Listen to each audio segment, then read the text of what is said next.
Puluhan rapat telah kita jalani bersama. Belasan revisi pun pernah menerpa. Tapi, kita tetap perlu tahu bagaimana data di lapangan yang sesungguhnya. Kegiatan pencacahan lapangan PKLD 462 dilaksanakan mulai dari hari Senin 23 Januari sampai Kamis 2 Februari tahun 2023 di Surabaya dan Malang Raya. Sebanyak 522 mahasiswa turun ke lapangan melakukan pengumpulan data langsung ke masyarakat. Mulai dari tahap listing, penarikan sampel, pencacahan, revisit sampai kegiatan non-formal atau sebut saja liburan.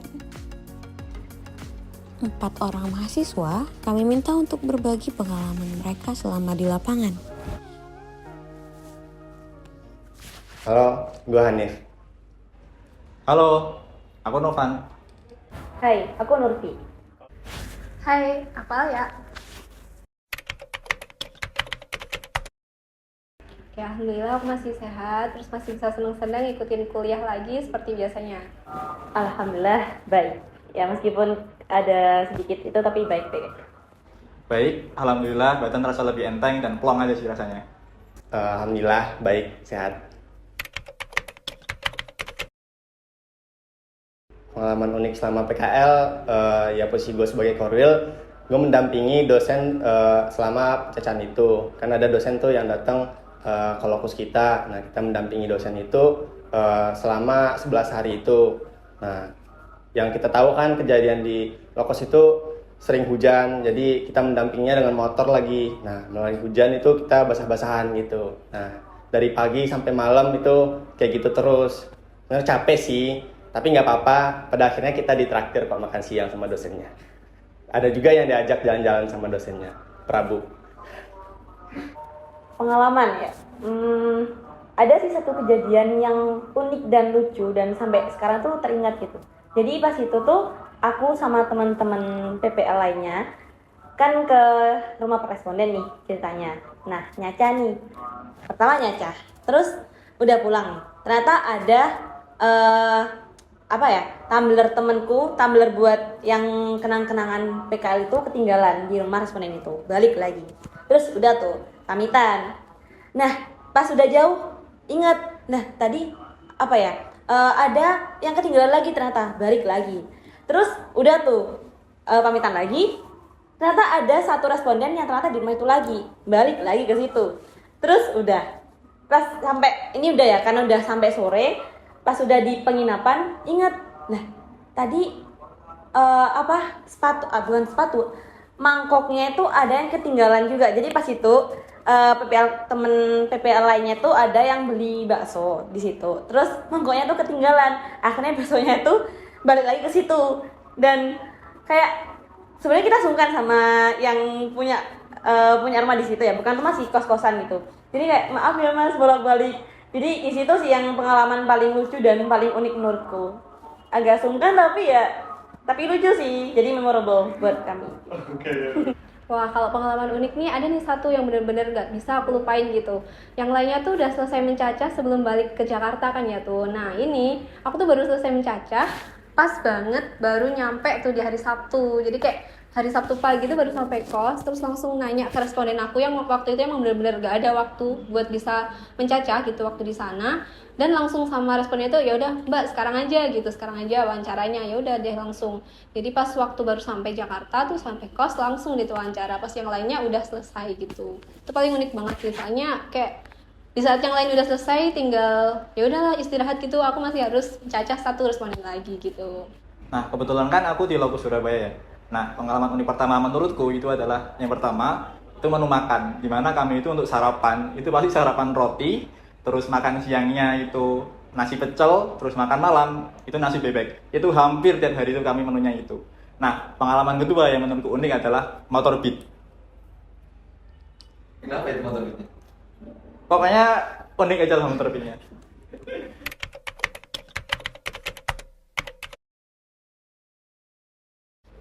Nah ya, kebetulan waktu pencacahan kemarin kan aku jadi tim monitoring ya. Nah, untuk tim monitoring sendiri kebanyakan itu kendalanya adalah banyaknya laporan dari teman-teman PPL ataupun PML yang mengalami kendala di lapangan. Nah, yang cukup pelik itu adalah sebenarnya bukan pelik sih, tapi resikonya lumayan tinggi, yaitu ketika adanya laporan yang mengharuskan kami itu buat melakukan query di database gitu. Kenapa? Karena itu resikonya tinggi. Karena kalau kami sampai salah melakukan query, itu dampaknya adalah salah satunya yang terburuk itu datanya bisa terhapus semuanya. Jadi untuk solusinya adalah kami itu benar-benar nge-make sure bahwa query yang dilakukan itu benar-benar sesuai dan tepat gitu. Bahkan nih ya, sampai itu kami harus melakukan query-nya itu di satu laptop aja, dan seluruh tim monitoring itu kayak mengelilingi laptop itu gitu, buat benar-benar meyakinkan bahwa oh ini udah benar, dan ini udah benar gitu. Seperti itu. Oke, kalau untuk masalah tuh selama jadi PPL ini nggak ada banyak masalah sih, soalnya alhamdulillah sih lancar-lancar aja. Cuma yang jadi struggle-nya di aku tuh karena dari penginapan ke BS ku itu lumayan jauh, sekitar 20 menit, dan itu jalanannya tuh bener-bener kayak yang lubang, terus habis itu gelap, terus ngelewatin tengah hutan, tengah kebun tebu gitu kan. Dan itu aku ke situ sendirian gitu, pakai motor sendiri kan. Soalnya kita satu tim bener-bener mencar berempat biar cepat selesai sesuai waktunya gitu kan. Jadi ya yang paling bikin masalah tuh di situ. Dan responden aku tuh kebanyakan kan ini ya petani, terus kerjanya di pantai, jadi mereka tuh ada di rumah setiap sore gitu. Dan sedangkan kalau misal aku mau pulangnya lebih dari maghrib gitu, kayak udah gelap banget gitu, apalagi aku cewek sendirian bawa motor gitu kan, jalanannya kayak gitu, terus kayak itu benar-benar jadi masalah gitu. Terus solusinya ya sebisa mungkin sebelum maghrib tuh kayak udah balik gitu ke penginapan dan lanjutin di hari berikutnya. Tapi itu ngebikin listingnya tuh jadi lama, dan pas pencacahannya juga jadi agak terhambat sedikit sih, tapi masih oke lah. Masalah paling pelik selama pencacahan itu dari sisi ininya mobilisasi sih, kayak kita keberangkatan dan kepulangan. Nah, kejadian pas keberangkatan itu bisnya datangnya telat nih, gak sesuai sama yang kita rencanakan. Nah, padahal teman-teman udah pada nunggu nih. Nah, karena itu terjadi masalah yang teman-teman udah pada nunggu nih, ayo kapan gitu bisnya berangkat gitu. Padahal kita juga nggak bisa menuntut bisnya untuk datang cepat gitu. Nah, itu juga, selain itu juga pas sudah naik di busnya ada aja kejadian kayak ada binatang yang tidak diinginkan lah, ada yang kebakaran lah, ya semuanya terjadi aja di situ padahal kita nggak inginkan gitu. Juga pas sampainya di sana kita nggak bisa langsung ke penginapan karena busnya itu nanjak dan nggak kuat nanjaknya. Pada akhirnya kita turun di daerah yang harusnya itu nggak tempat kita turun gitu. Kita harus jalan dulu ke penginapan. Oke. Nah, lo nih sebagai Korwil, solusi apa yang lo kasih dari kejadian itu? Ya, solusinya ya karena kita udah kejadian pada hari itu dan kita harus take the action-nya kan. Nah, kita tuh harus cepat untuk improvisasi gitu. Bagaimana caranya kita tetap melaksanakannya dengan semaksimal mungkin. Contohnya ya kita percepat mobilisasinya, oleh PJ busnya kita juga ini kita tekan buat ayo cepat gitu. Nah, selain itu ya mau gimana lagi ya, pada akhirnya kita tetap harus sabar dan ikhlas gitu. Selama pencacahan kemarin, terutama sebagai PNL ya, itu ini sih ada temanku yang dia kan bukan orang Jawa, jadi anggota PPL ku tuh ada Jawa satu, aku juga Jawa kan, terus ada satunya lagi tuh dari Bandung, satunya lagi dari Padang. Nah yang Bandung sama Padang ini nggak bisa Jawa sama sekali. Terus ada responden yang sama sekali nggak bisa bahasa Jawa, nggak bisa bahasa Indonesia, mereka full Jawa. Terus kayak mereka bercanda gurau sama keluarganya itu juga bahasa Jawaan. Terus kayak temanku nggak bisa kan, akhirnya aku sebagai PML itu harus menjadi translator lah di situ. Buat teman-temanku yang bukan non Jawa. Dan yang kedua itu responden yang mungkin ini teman-teman PML lainnya juga menghadapi masalah sama ya, tapi menurutku ini juga masalah yang paling pelik di timku karena ini tuh susah ditemuin dan juga dia pas listing dan pencacahan tuh bukan dia. Jadi pas listingku itu orang lain yang bilang kalau dia eligible untuk risetku, tapi pas pencacahan ternyata dia kayak loh bukan aku deh kayaknya kemarin yang bilang. Nah, untuk meluluhkan itu, solusinya pas itu aku itu beli barangnya karena kebetulan dia tuh dagang gitu. Jadi akhirnya luluh sih gitu dan nggak non respon. Itu yang paling penting.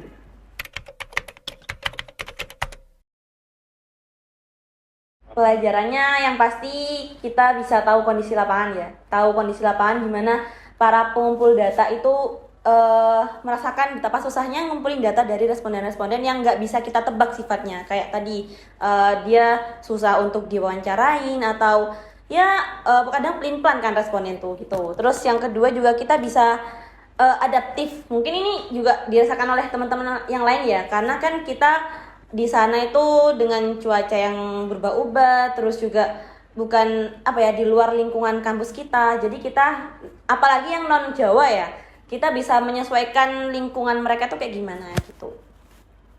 Pelajaran yang didapat dari PKL ini yaitu kita harus bersifat mandiri ya. Bagaimanapun ketika kita di tempat orang itu kita nggak serba berkecukupan, otomatis bagaimana kita di sana itu kita harus tetap hidup gitu dengan segala keterbatasan. Nah, otomatis kita harus bersifat mandiri, gimana hidup di sana tuh tetap berlanjut meskipun kita tidak berkecukupan gitu.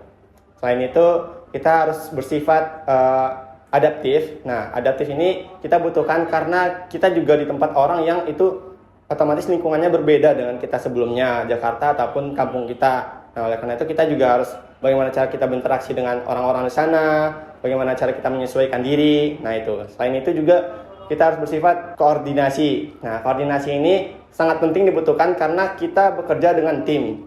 Otomatis kita harus berkoordinasi dengan teman-teman tim kita, dengan orang setempat, dan juga dengan dosen-dosen nantinya. Nah, mungkin sama yang kayak aku sebutin tadi ya, terkait banyaknya kendala yang dialami oleh PPL dan PML, itu yang bisa aku ambil adalah pentingnya komunikasi dan memahami apa yang dialami oleh PPL ataupun PML itu. Nah, karena apa? Karena ya tadi, mungkin banyak kendala, tapi ternyata komunikasinya itu nggak selesai gitu. Jadi terkadang kami pun untuk menerima laporan yang ada, itu kayak setengah-setengah gitu. Kayak misalnya mereka bilangnya kendalanya ini, nah sehingga kami itu memahaminya ini, tapi ternyata itu belum lengkap gitu loh. Jadi kadang itu kami hampir saja salah untuk melakukan penanganan. Jadi itu sih yang menurutku penting. Jadi selain komunikasinya harus jelas, kita juga harus bisa memastikan bahwa kita benar-benar memahami apa kendala yang dialami oleh teman-teman tersebut. Seperti itu. Oke, untuk pelajarannya tuh, jadi dari ilmu-ilmu kayak AP, GAR, atau apapun yang kita dapat di masa kuliah itu, ternyata nggak semuanya bisa langsung diterapin gitu ya. Tapi yang penting tuh gimana cara kita ngebikin nyaman responden buat wawancara sama kita gitu. Gimana cara kita bisa berkomunikasi, menyampaikan pertanyaan kita yang mudah dimengerti gitu ke responden. Jadi nggak cuma dari kita pinter di matkul doang nih, tapi kita harus bisa di bagian soft skill kita juga gitu. Biar bisa ngobrol sama nyambung hubungan gitu sama orang lain yang benar-benar baru diketemui gitu. Oke, terakhir nih, boleh dong minta satu kata buat PKLD 462? Oke, PKLD 462, sukses! Kolaboratif. Unforgettable. Bangga.